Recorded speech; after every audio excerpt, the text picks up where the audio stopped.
Hey guys, welcome back. Today we're going to be talking about Until Then, a indie game set in the Philippines, and it is my game of the year. If you hadn't seen my 2024 games list, but this game just wowed me away with its amazing emotional story, with the characters. It's just so spoilers.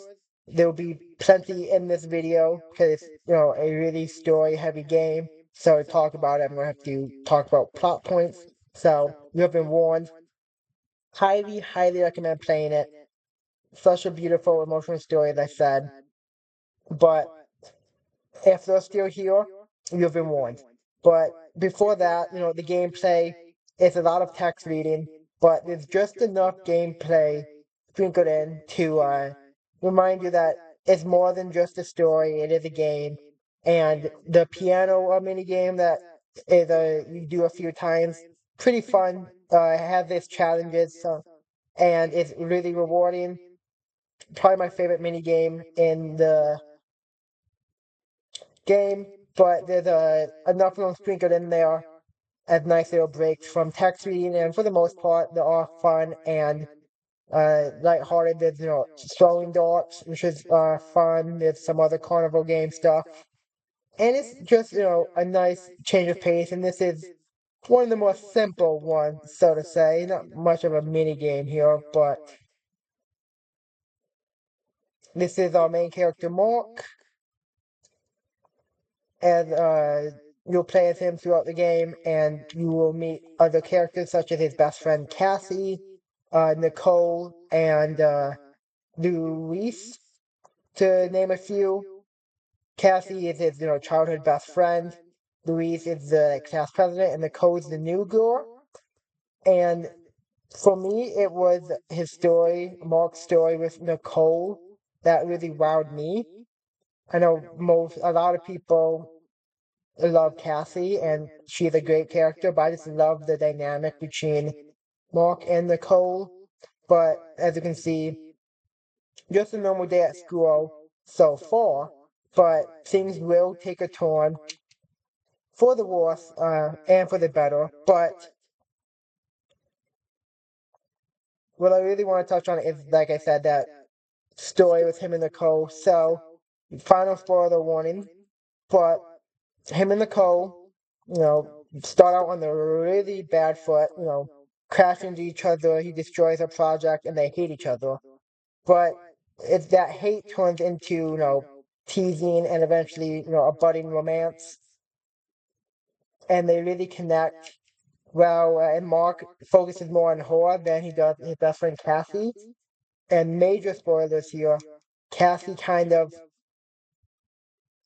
is struggling, and Mark is too busy to notice sometimes, dealing with his own life, which, can't blame him. But then this is where the big plot reveal comes from. He is dancing with Nicole, and then Kathy leaves. He chases after her.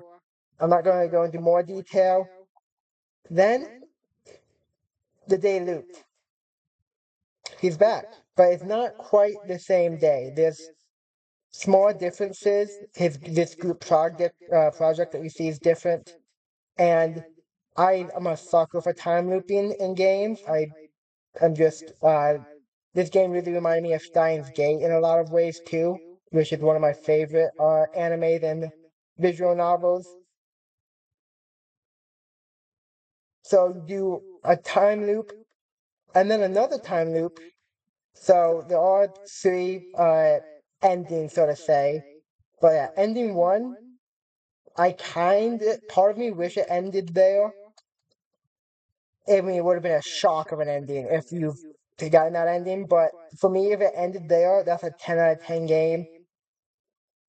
With him and Nicole going through the aftermath together, being there for each other, and not every ending has to be happy. And I think that's kind of in the worst way, bittersweet.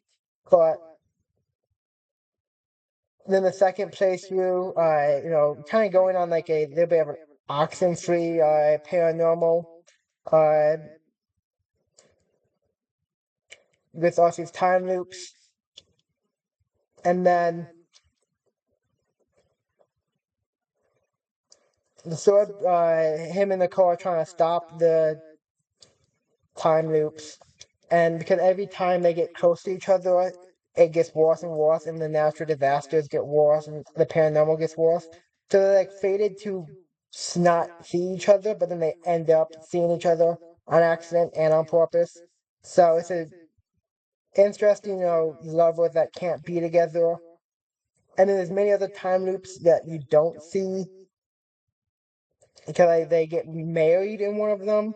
But then for the sword gameplay time loop, when they finally fix it, it resets again and they go their separate ways.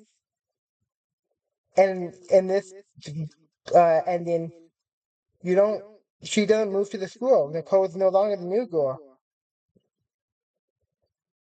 and so you guys don't meet. And I was devastated by that, but it paid off with Kathy living, so I'm glad to take that deal. But then the La La Land ending of Nicole and Mark both going on dates at the same cafe at the same time, but with different people, that got me. This game made me cry on multiple occasions. I cried at that ending as well as ending one. Ending one, I was bawling. I'll be honest. Only 3 games that I can think of ever made me cry. Until then, Omori and just To the Moon Beach episode. This was definitely not quite to the level as Omori. Omori hit me hard, but this was definitely a close second for just the emotional impact that it had on me. So I would love to know what you guys thought about it and how it affected you. But yeah, I was bawling my eyes out. And more about just the goodness of this game. I think I played like 7 hours of this game within 24 hours of buying it. I was just hooked. And then I beat it in about a week for like 26 hours in I think 6 days. So I was just all over it. Even though I skipped over some of the plot points, but like I do think I would have liked the game better if it was just ending one or route one. But yeah, I'm not going to complain about getting 2 more routes afterwards, even if I didn't quite like the true ending as much as ending one. But this is a top 5 game for me of all time, so still high praise. And I would love to see what you guys think about it. But this is my Until Then video.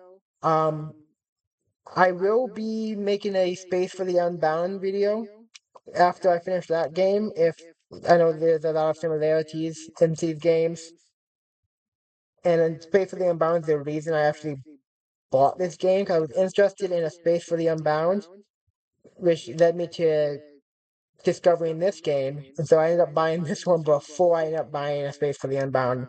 Funny enough, but that is it. If you are still here, make sure to like and subscribe, and let me know what you thought about this game. Peace.